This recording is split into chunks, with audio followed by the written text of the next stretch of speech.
Day 3 of the Clonakilty Park Hotel West Cork Rally saw more close competition as the crews battled through 6 final stages to try and claim the victory, and the times would be even closer than those on Day 2.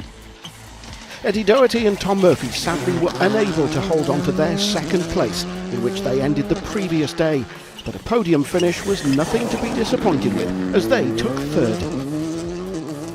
Callum Devine and Noel O'Sullivan were able to overhaul Doherty on the very last stage of the event, taking that second place with just 5 seconds of an advantage after 3 days of rallying. But there was no challenging the eventual winners, Josh Moffat and Andy Hayes. The times were close though, the pair taking victory by just 9.9 seconds in the end.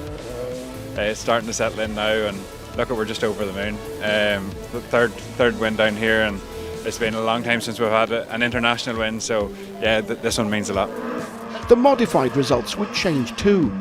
Michael Carbin and Conor Mohan moved up to third place by the end of the event, and a similar move for Frank and Lauren Kelly as they gained back some more time to take second place in the national rally. But there wouldn't be any change for John Dalton and Eric Davis as they took the win. They stayed out of trouble to end the event with a reasonably comfortable 1 minute 20 second advantage in their Darien. The event this weekend also played host to the historic cruise, and it was the Escort WRC of Jason McSweeney and Dylan Doonan that topped the results.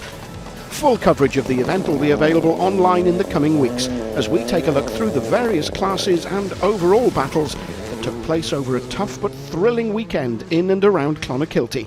Keep an eye on the page for more details.